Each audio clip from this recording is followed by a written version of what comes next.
లోకేష్ వాస్తవంగా ఇప్పుడు ముఖ్యమంత్రి పాత్ర పోషించేస్తున్నారు. మనకి పార్టీల్లో గౌరవాధ్యక్ష పదవి ఎట్లాగో ఇప్పుడు గౌరవ ముఖ్యమంత్రిగా చంద్రబాబు ఉన్నారు.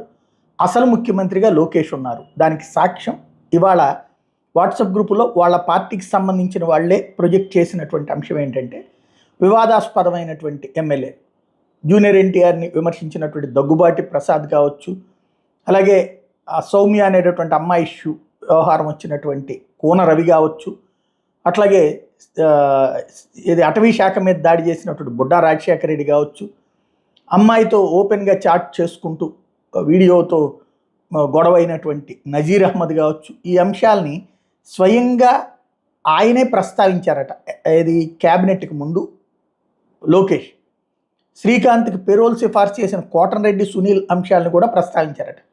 అనంతపురం శ్రీశైలం ఎమ్మెల్యేలు సహా 7 తీరు సరిగ్గా లేదని చెప్పి లోకేష్ ఆగ్రహం వ్యక్తం చేశారు. సీఎం కూడా 7 ఎమ్మెల్యేల వ్యవహార శైలిపై ఆగ్రహంతో ఉన్నారని లోకేష్ వాళ్ళకి చెప్పారు. పెరోల్ విషయాల్లో ఎమ్మెల్యేలు సిఫార్సు చేస్తే ఆచితూచి వ్యవహరించాలని అనితకి సూచించారు. లోకేష్ సూచించారు. అదే సందర్భంలో దివ్యాంగుల పింఛన్ల తొలగింపు మీద ఫిర్యాదుల్ని లోకేష్ దృష్టికి తీసుకొచ్చారు మంత్రులు. ఇవాళ చాలామంది చాలా చోట్ల ధర్నాలు చేశారు కాబట్టి అర్హులు నష్టపోకుండా పింఛన్లు ఇచ్చేలా చర్యలు తీసుకున్నామని లోకేష్ చెప్పారు.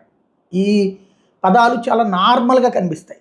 బట్ లోకేష్ ముఖ్యమంత్రి గారు తను ఐటీ అట్లాగే విద్యాశాఖ మంత్రి.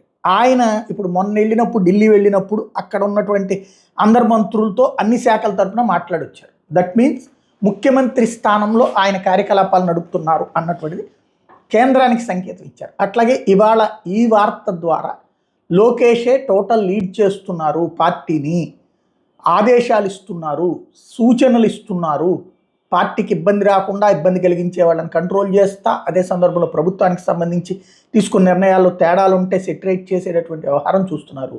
That means Lokesh king maker కాదు, ఇప్పుడు కింగ్ అనేటటువంటి పాయింట్ని ప్రొజెక్ట్ అవుతోంది.